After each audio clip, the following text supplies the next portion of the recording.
Tuhan yang saya kasih dalam Tuhan Yesus Kristus, hari ini kita melihat firman Tuhan yang saya ambil di dalam 1 Petrus pasal yang keempat ayat yang ketujuh, di mana firman Tuhan ini berbicara kepada kita yang mana mengenai akhir zaman, mengenai keadaan yang sedang terjadi, mengenai keadaan yang akan terjadi, bahkan mengenai keadaan yang sudah pun terjadi.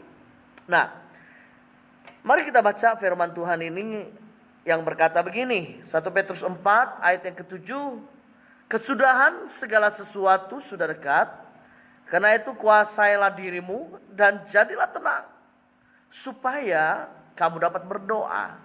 Sekali lagi, 1 Petrus 4 ayat yang ketujuh berkata, kesudahan segala sesuatu sudah dekat, karena itu kuasailah dirimu dan jadilah tenang.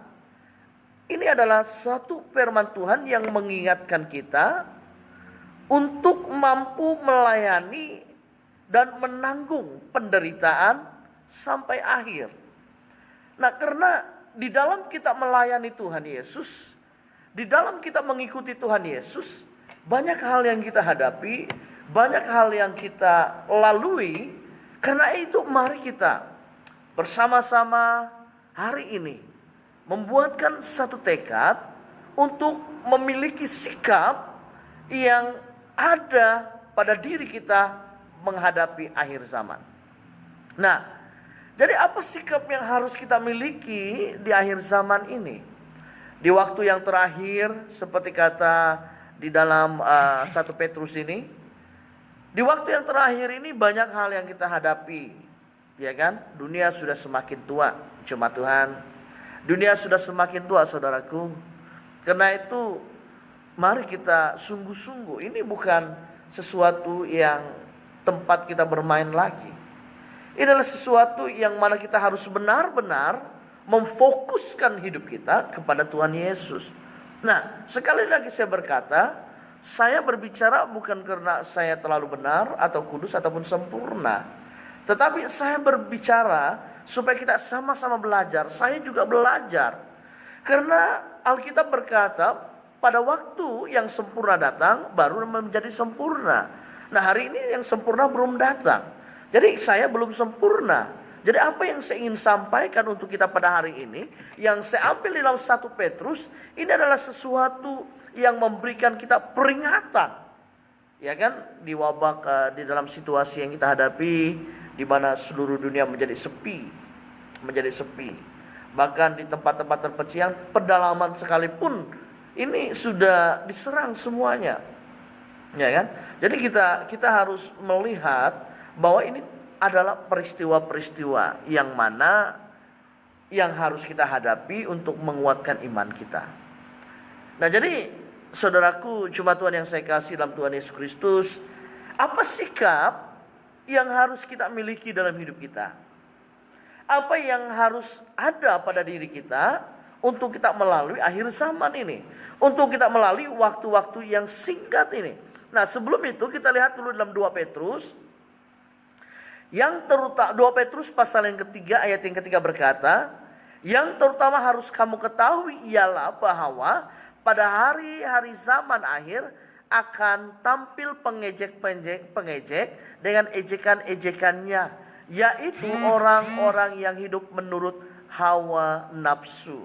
Nah, kita sendiri tahu di sekeliling kita kadang-kadang kita itu tanpa disadari kita itu diejek, ya kan?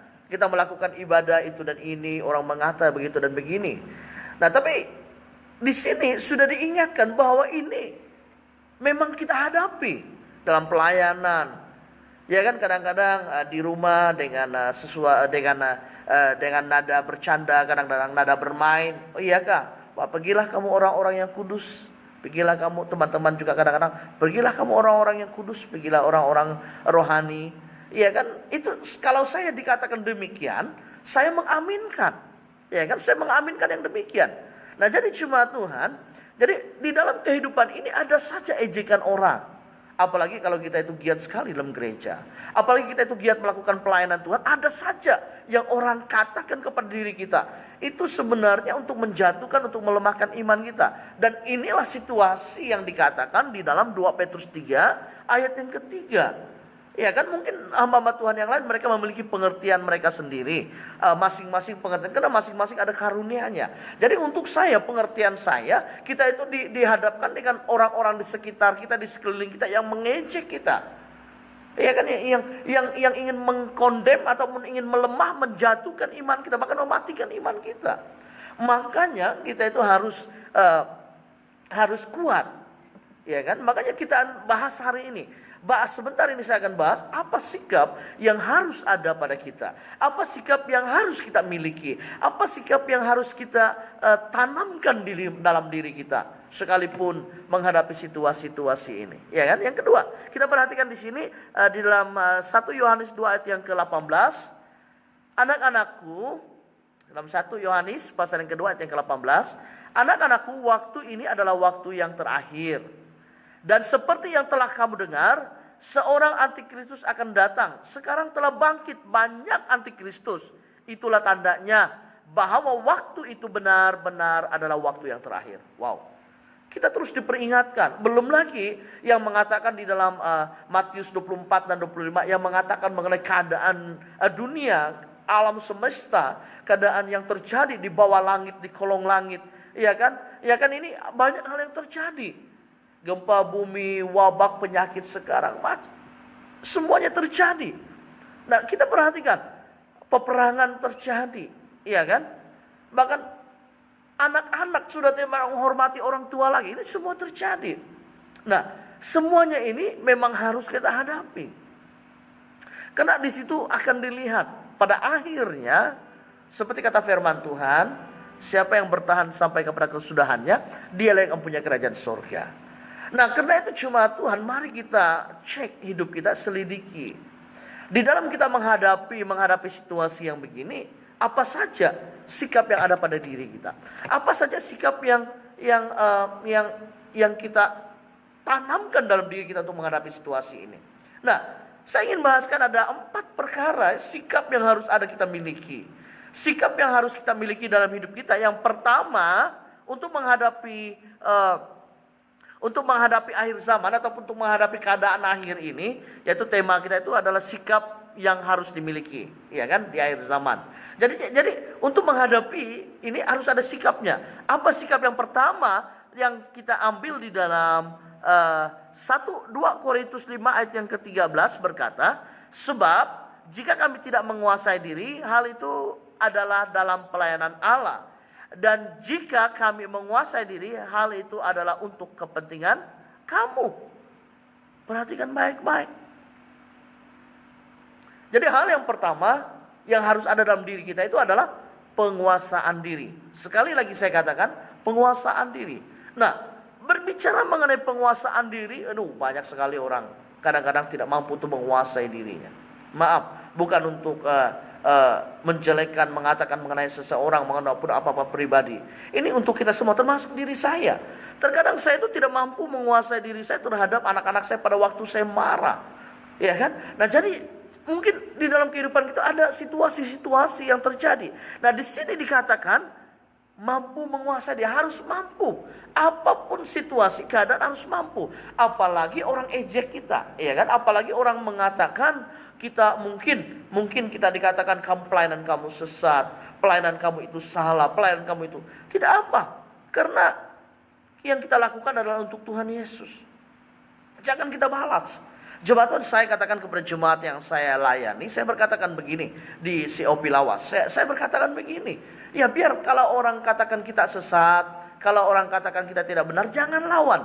Hanya katakan terima kasih karena mengambil berat akan kami. Terima kasih karena mengambil berat akan pribadi saya. Kalau orang mengatakan begitu kepada saya berterima kasih. Iya kan? Jadi kita harus mampu menguasai diri ini. Karena diri ini adalah sesuatu yang harus dipersembahkan kepada Tuhan. Karena itu persembahkanlah hidupmu sebagai persembahan yang hidup, yang kudus dan yang berkenan. Persembahkan tubuhmu sebagai persembahan yang hidup, yang kudus dan yang berkenan. Nah, jadi di dalam kita mampu mempersembahkan kepada Tuhan Yesus, maksudnya kita mampu menguasai diri kita. Ya kan, kita tidak pergi kepada hal-hal dunia, kita tidak pergi kepada pesta pora, kita tidak pergi kepada hal-hal dunia yang sementara ini. Kalau disebutkan banyak, jemaat Tuhan. Banyak saudara, sangat banyak. Makanya saya membuatkannya secara umum saja supaya kita mengerti. Jadi kuasailah diri kita. Kalau kita kalau kita itu menghadapi situasi yang sakit bagaimanapun, kuasai. Nah, di dalam Galatia 5 ayat 22 sampai 24 berkata begini. Tetapi buah roh ialah pertama-tama adalah kasih, sukacita, damai sejahtera, kesabaran, kemurahan, kebaikan, kesetiaan, kelemah lembutan, penguasaan diri. Tidak ada hukum yang menentang hal-hal itu. Barang siapa memiliki Kristus Yesus, ia telah menyalibkan daging dengan segala hawa nafsu dan keinginannya. Nah, ini adalah penguasaan diri.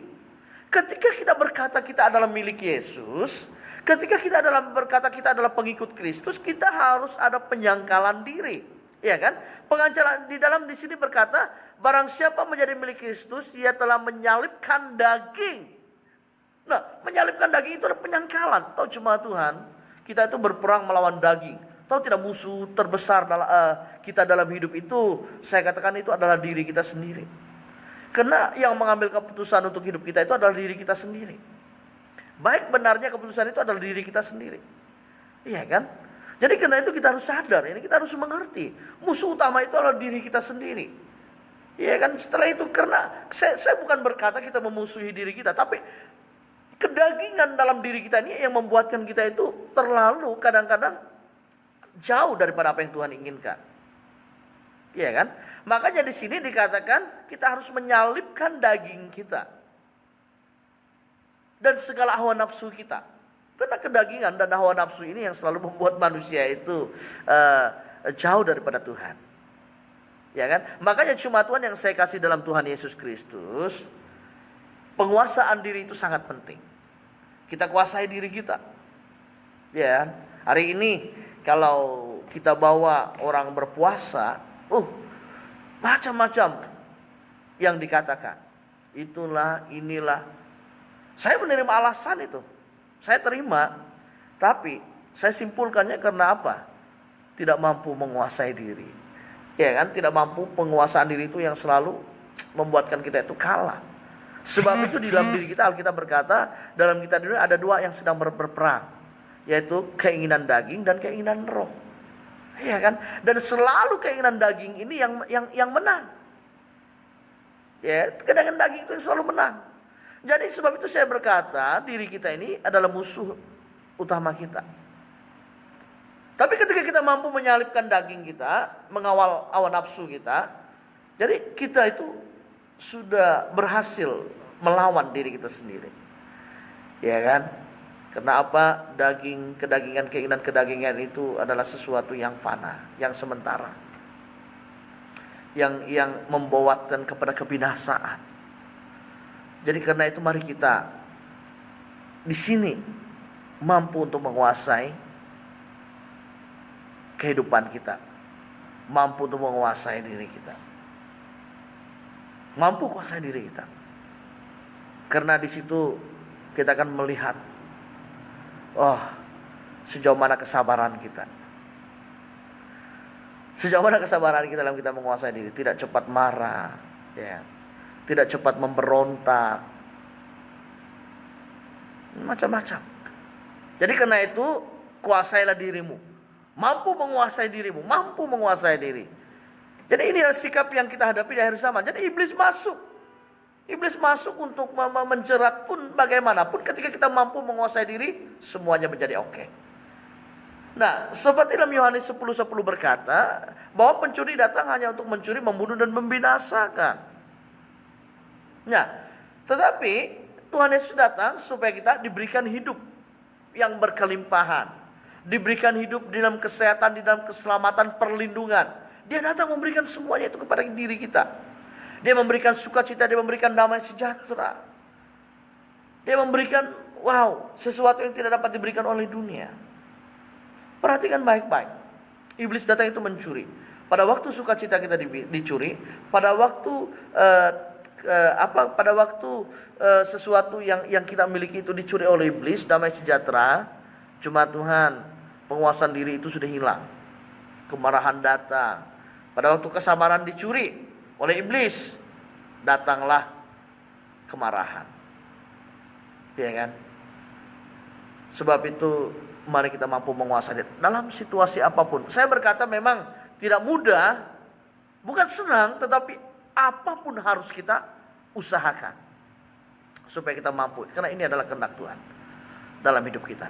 Apalagi melewati waktu yang terakhir, melewati waktu-waktu yang sukar seperti ini. Penguasaan diri itu harus ada. Ya kan, penguasaan diri itu harus ada. Seperti maaf saya katakan, hari ini kan kita itu disuruh untuk duduk stay at home, tinggal di rumah, jangan kemana-mana. Sebenarnya ini membuatkan sama ada kita mampu menguasai diri atau tidak, kita betah ataupun tidak, kita tenang atau tidak duduk di rumah.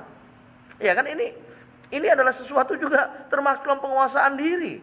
Kadang-kadang ada juga orang-orang yang mungkin kurang mengerti dengan bahasa ataupun bagaimana, saya juga tidak paham, sehingga mereka tidak mendengar peraturan yang dibuatkan oleh pemerintah. Jadi kalau kita orang-orang yang percaya kepada Tuhan, kalau kita ada penguasaan diri, oh iyalah. Kalau selama ini kita suka ke kedai, lepak dengan teman, minum kopi, makan kolomi ataupun segala macam, ataupun apapun urusan di luar, kita lebih banyak di luar. Hari ini kita disuruh tinggal di rumah, jangan kemana-mana. Kan itu teruji penguasaan diri kita. Jadi di situ kita harus melihat diri kita sendiri, koreksi diri kita di hadapan Tuhan. Kita koreksi bagaimana kita sebenarnya. Apakah kita mampu menguasai diri ataupun sebaliknya. Yang kedua, bagaimana sikap kita? Yang kedua, dalam kita menghadapi akhir zaman, bagaimana? Apa yang harus ada? Kalau yang pertama itu supaya kita mampu menguasai diri. Yang kedua ini supaya kita tenang. Nah, tenangkan diri kita. Nah, di dalam penguasaan diri, pada waktu kita mampu menguasai diri, pasti ada ketenangan. Jadi, sikap yang kedua harus ada itu tenang. Hati tenang, hidup tenang. Di dalam 1 Petrus 4 ayat yang ke-7 berkata, kesudahan segala sesuatu sudah dekat, karena itu kuasailah dirimu dan jadilah tenang. Perhatikan, penguasaan diri itu membuatkan hidup kita tenang. Ya kan, tidak ribut kita. Apapun yang dibuatkan oleh pemerintah, oleh kerajaan, dimanapun kita berada, baik Malaysia, Indonesia, di mana-mana saja, kalau diberikan supaya kita itu diberikan arah supaya kita tenang di rumah, tenang santai di rumah, ya itu tenang, ikut tenang. Ada orang yang memberontak, ya kan, memberontak, bagaimana nanti ini dan itu segala macam alasan. Ya itu mungkin ada kepentingan pribadi masing-masing. Tapi apapun kembali kepada firman Tuhan bagi kita yang percaya. Saya berkata, hidup tenang, tenangkanlah diri kita. Jangan sibuk, jangan jadikan permasalahan apa yang telah diberikan oleh pemerintah. Hanya ikut, karena ada sesuatu kebaikannya. Ya kan, pada waktu kita coba perhatikan, kuasai dirimu dan jadi tenang. Pada waktu kita coba menguasai diri kita tadi, hidup itu menjadi tenang. Ya kan, walaupun susah tidak mau dapat keluar rumah. Mungkin ada orang-orang yang suka seperti yang saya katakan tadi tidak dapat. Jadi dia itu menjadi kadang-kadang tidak karuan dalam diri itu. Ingin mau keluar, nanti jumpa polisi marah lagi, jumpa askar marah lagi. Ya kan? Nah, jadi cuma Tuhan yang saya kasih dalam Tuhan Yesus Kristus. Ketika kita tenang, ada hal yang dapat kita perbuat. Bukan sedikit tapi banyak. Coba perhatikan kerja orang yang tenang dengan kerja orang yang tidak tenang. Iya kan? Kerja orang yang pikirannya tenang dengan kerja orang dengan pikirannya yang tidak tentram, tidak tenang. Itu ada hasil yang berbeda-beda. Ada hasil yang berbeza-beza. Nah, kalau kita mampu tenang dalam diri kita, kalau kita mampu penguasaan diri tadi ada dan mampu tenang, kita pasti dapat berdoa. Perhatikan dalam 1 Tesalonika 5 ayat yang ke-17, seperti firman Tuhan yang telah saya bawakan kemarin, kita tetaplah berdoa. Di dalam kita hati tenang itu, kita mampu berdoa. Berdoa kepada Tuhan Yesus. Iya kan? Minta hikmat, kebijaksanaan, kekuatan, pertolongan, dan kebijaksanaan. Jadi karena itu cuma Tuhan Mari kita hidup tenang. Jangan kita terlalu membuatkan diri kita itu pusing. Indonesia katakan jangan membuatkan diri kita pusing, ataupun jangan membuatkan diri kita terlalu bingung, ataupun terlalu sibuk. Tenangkan diri, santai, ya kan? Tenangkan diri. Seperti kata pepatah, ada kata pepatah berkata begini, ikut hati mati, ikut terasa binasa. Wow, ya kan? Jadi di situ itu karena apa? Orang yang bertindak mengikut hati itu tidak ada ketenangan. Orang yang bertindak mengikut rasa juga tidak ada ketenangan. Tapi coba dia bertindak mengikut pemikirannya, bermakna di situ ada ketenangan. Apalagi dalam hidup kita kekristenan kita ini, pada waktu kita itu dihujankan dengan situasi-situasi yang bermacam-macam, banyak orang menjadi panik. Saya katakan jangan panik, tenang. Orang panik, sangat panik.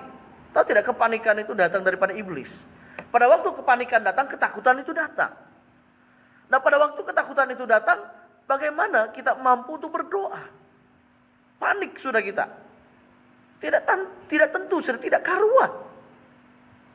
Makanya saya berkata, mari kita tenangkan diri kita, tenang, santai, duduk di rumah, stay at home, ya kan? Seperti yang PM ulang-ulang dan saya ulang-ulang, stay at home. Mari kita tenangkan diri kita di rumah, kita santai dengan anak-anak, santai dengan istri, makan sama-sama, masak sama-sama, lakukan apapun kerja sama-sama. Kita bersama, itu senang, santai.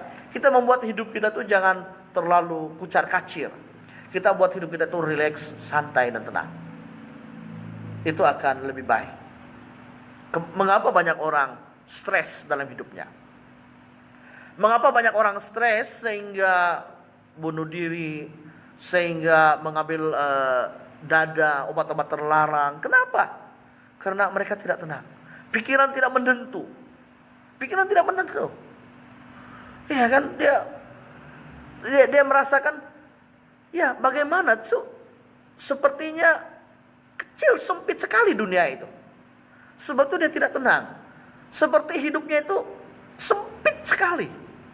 Coba kalau kita dihimpit dengan sesuatu yang kita sudah tidak tenang kan? Jadi ketika kita merasa tidak tenang, sebenarnya pemikiran kita itu terhimpit. Ya kan? Situasi yang dihadapi ini, coronavirus ini. Ini adalah yang kalau kita lihat, banyak yang saya lihat di share di WhatsApp teman-teman berikan, mengatakan tentang bermacam-macam andaian lah, masing-masing andaian. Jadi apapun saya menangkapinya dengan positif saja. Ya, jadi karena apa cuma Tuhan, kita harus tenang. Apapun yang orang katakan, tenang saja. Supaya kita mampu berpikir dan mampu berdoa. Itu yang terpenting. Mampu berpikir, mampu berdoa, mampu merenungkan firman Tuhan di dalam ketenangan kita. Tapi kalau kita sudah tidak tentu, tidak karuan, aduh bagaimana? Saya juga tidak tahu. Ya kan? Nah, itu adalah hal yang kedua. Sikap yang harus ada di akhir zaman, yang harus kita miliki, karena ini adalah waktu yang terakhir. Sikap yang harus kita miliki yang kedua adalah hidup tenang. Hidup tenang. Nah, hal yang ketiga, sikap yang harus kita miliki. Di dalam hal yang ketiga ini, apa yang harus kita miliki di dalam menghadapi situasi akhir zaman ini? Paling penting sekali, karena ini yang sudah banyak hilang daripada umat-umat Tuhan. Ini yang paling banyak hilang sudah di dalam umat-umat kehidupan umat-umat Tuhan. Apa itu? Kasih. Hidup dalam kasih. Iman, pengharapan, dan kasih yang terbesar itu adalah kasih. Iya kan? Tapi sekalipun kasih adalah yang terbesar, pengharapan dan iman itu tidak akan diabaikan. Harus berjalan seiring. Harus ada bersama-sama dalam diri kita. Jemaat Tuhan, kasih menutupi banyak sekali dosa, kata firman Tuhan. Kita perhatikan di dalam 1 Petrus 4 ayat 8 sampai 10. Firman Tuhan berkata, "Tetapi yang terutama, kasihilah sungguh-sungguh seorang akan yang lain. Sebab kasih menutupi banyak sekali dosa. Berilah tumpangan seorang akan yang lain dengan tidak bersungut-sungut. Layanilah seorang akan yang lain sesuai dengan karunia yang telah diperolehi tiap-tiap orang sebagai pengurus yang baik dari kasih karunia Allah." Wow, kalau kita memiliki kasih, Kita itu adalah pengurus yang baik dari kasih karunia Allah. Wow. Karena itu milikilah kasih dalam diri kita. Ya kan, sekali lagi saya ulang, pada waktu kita mampu membuat kasih, menyatakan kasih dalam diri kita, mewujudkan kasih, maksud saya membuat kasih, mewujudkan kasih dalam diri kita, mempertahankan kasih yang ada dalam diri kita, jemaat Tuhan, dikatakan di sini kita sebagai pengurus yang baik dari kasih karunia Allah. Sesuatu tanggung jawab yang Tuhan berikan, amanat yang Tuhan berikan itu adalah sebagai pengurus di dalam kasih karunia Allah. Ini akan sangat baik. Jadi sebagai orang yang percaya, karena Allah terlebih dahulu mengasihi saudara dan saya. Yohanes 3:16 berkata, karena begitu besar kasih Allah akan dunia ini, sehingga ia mengaruniakan anaknya yang tunggal, supaya setiap orang yang percaya kepadanya tidak binasa, melainkan beroleh hidup yang kekal. Nah jadi, Allah terlebih dahulu telah mengasihi kita, itulah kasihnya yang mula-mula. Karena itu mari kita kembalikan kasih. Banyak kasih yang sudah pudar. Makanya banyak orang Kristen yang keluarganya hancur. Maaf saya harus katakan orang Kristen. Iya kan? Karena ini yang saya perhatikan. Yang lain saya tidak mau bahas. Agama yang lain mengenai percaya mereka saya tidak bahas. Tapi saya berbicara mengenai orang Kristen yang sudah tahu mengenai kasih. Mengapa terjadi perceraian? Karena kasih sudah hilang. Dulu diikat dalam satu ikatan yang kudus. Di bawah saksi Tuhan Yesus sebagai saksi, Roh Kudus, jemaat Tuhan, hamba Tuhan, semuanya disaksi. Kita waktu perkawinan itu antar surat undangan orang untuk hadir, supaya memperlihatkan, membuktikan betapa meriahnya pernikahan kita itu yang kita lakukan dengan hati yang sungguh-sungguh pada waktu itu. Tetapi dalam berjalannya waktu, kasihmu dengan istri sudah mulai pudar. Kasihmu dengan istri itu sudah mulai hilang. Iya kan begitu. Jemaat Tuhan, saya sudah menikah lebih 20 tahun. Saya itu nikahnya awal. Kami dikaruniakan 6 orang anak. 5 perempuan dan 1 laki-laki. Jemaat Tuhan, dalam saya berdoa kepada Tuhan, begini. Karena pada waktu saya keluar pelayanan, kemana-mana saya pergi itu banyak tantangan yang harus kita hadapi. Kadang-kadang saya keluar sendirian, pelayanan. Saya bilang, Bapak, berikan saya supaya hati saya tetap mengasihi istri saya. Supaya saya tidak ada hati kepada yang lain. Saya katakan begitu. Memang sesuatu mungkin seperti orang bilang mau mengada-ngada saja. Tidak, itu dari hati saya. Saya tidak katakan kepada istri saya. Tapi saya katakan itu kepada diri saya dan kepada Tuhan. Supaya kasih saya itu tidak pudar. Walau apapun yang orang katakan, walau bagaimanapun, kita harus ada kasih yang sungguh-sungguh yang erat. Tahun ini saya bersyukur kepada Tuhan Yesus. Kenapa bertahun-tahun saya berdoa? Apa yang saya doakan? Untuk keluarga besar. Keluarga besar kami, saya bilang, Bapak, saya mau supaya kami dapat dipersatukan semua. Bukan karena kami bercerai-cerai, karena bergaduh ataupun bertengkar ataupun bagaimana. Karena kami terpisah, ada yang kesana ini semuanya karena perjalanan hidup masing-masing. Ada yang nikah sana, tinggal sana dan segala macam. Jadi kami itu terpisah. Bahkan saya dengan adik-beradik saya juga terpisah. Ada yang di Indonesia, tinggal di Indonesia, ada yang di Sabah, dan saya berada di Sarawak di sini. Kami terpisah-pisah. Satu waktu saya bilang, saya sering berdoa, Bapak, pertemukan kami kembali. Saya ingin supaya ada kasih di antara kami. Saya ingin menyatakan kasih itu kepada kami semua. Saya berdoa. Dan Bapak, saya rindu supaya saya dapat berbagi apa yang Bapak telah bagi kepada saya. Maksudnya mengenai kebenaran firman Tuhan. Nah puji Tuhan, tahun ini itu doa saya terjawab. Pada waktu kami mengadakan pertemuan dan saya sebagai pembicara. Dalam pertemuan keluarga besar, walaupun banyak juga yang tidak sempat, tapi banyak juga yang hadir. Saya bersyukur di situ. Setelah selesai khotbah, saya bilang kita melakukan perdamaian. Walaupun mungkin kita tidak ada sakit hati, tapi tidak salahnya karena itu tidak dibayar. Itu kerelaan hati dan keterbukaan kita. Banyak orang, ada orang berkata begini, oh kenapa saya harus berdamai? Saya tidak bersalah. Saya tidak salah. Kita mana tahu? Mungkin dalam perkataan kita, cara pemakaian kita, cara rambut kita, cara bicara kita, cara gaya hidup kita saja mungkin orang sudah tersandung. Jadi orang sudah sakit hati. Saya berkata kita pulihkan kembali kasih kita. Kita pulihkan. Kami berdamai dengan tetesan air mata. Ya sesuatu saya rasakan waktu itu. Wah, Bapak terima kasih karena Engkau telah menjawab doa saya. Nah cuma Tuhan, kadang-kadang kasih kita itu sudah mulai hambar karena diri kita sendiri. Jangan kita salahkan orang. Itu koreksi. Kembali kepada diri kita sendiri. Mengapa kasih itu sudah mulai hilang? Mengapa kasih itu menjadi hambar? Itu kan diri kita sendiri, bukan orang lain. Jangan salahkan orang. Iya kan? Alkitab berkata begini. Ketika kita, maafkan saya, bukan Alkitab. Ada pepatah mengatakan, ketika kita ingin dihormati, hormatilah orang terlebih dahulu. Ketika kita ingin dikasihi, kasihi orang terlebih dahulu. Iya kan? Seperti kata Alkitab, apa yang kita tabur, itu yang kita tuai. Ini kadang-kadang kita menabur kebencian, kita menabur kejahatan, kita menabur segala kemarahan. Tapi kita mau supaya orang mengasihi kita, bagaimana? Kan tidak sesuai.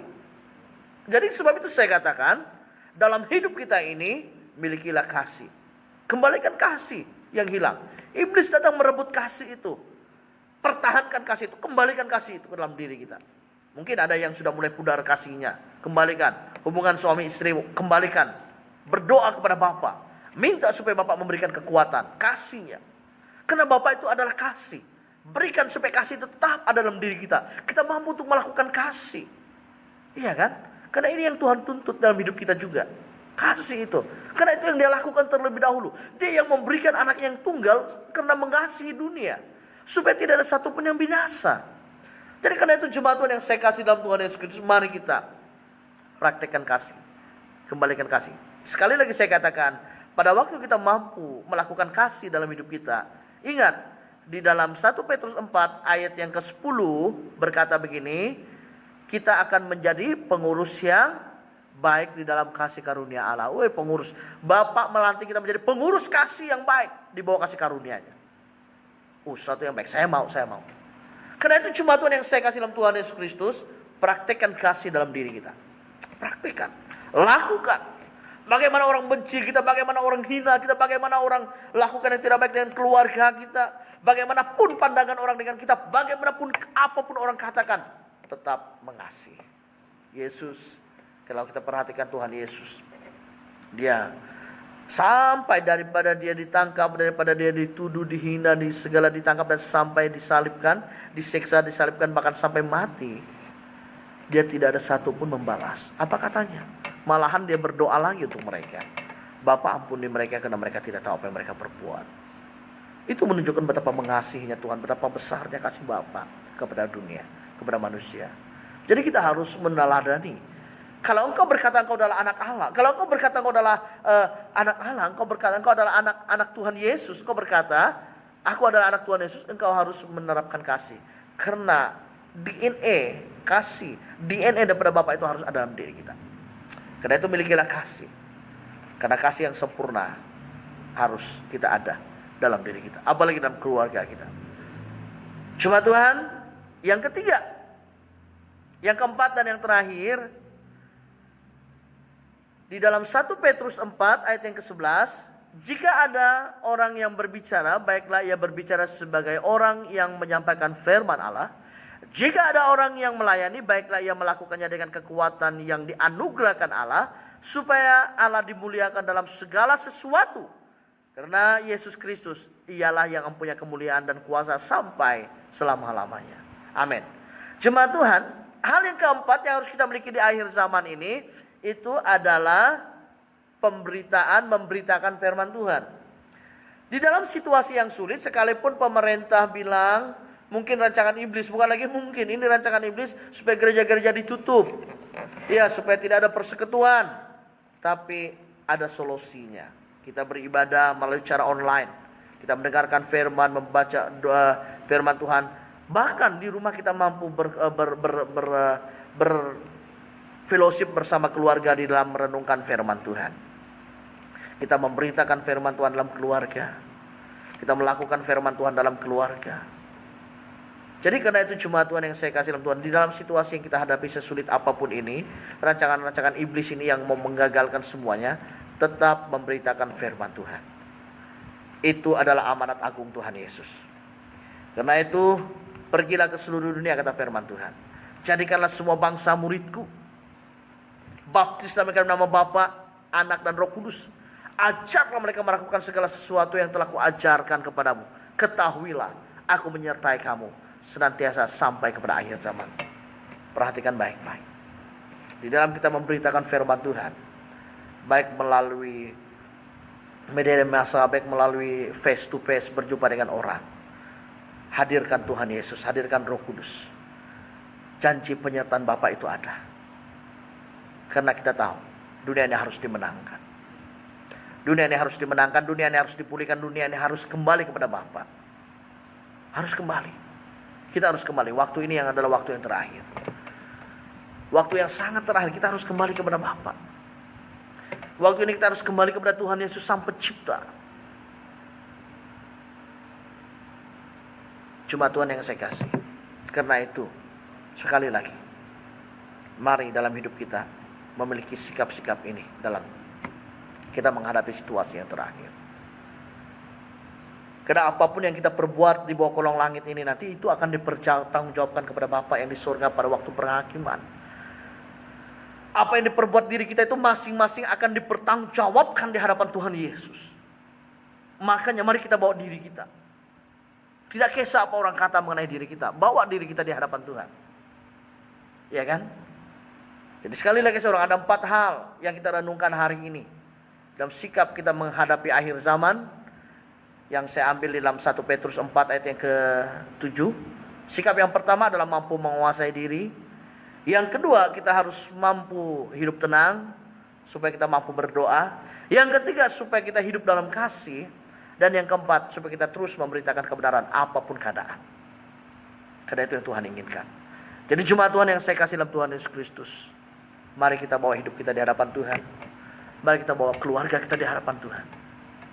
Kita bersyukur karena kita terus diingatkan. Untuk saya secara pribadi, saya terus diingatkan melalui firman Tuhan ini. Mari kita berdoa. Bapa,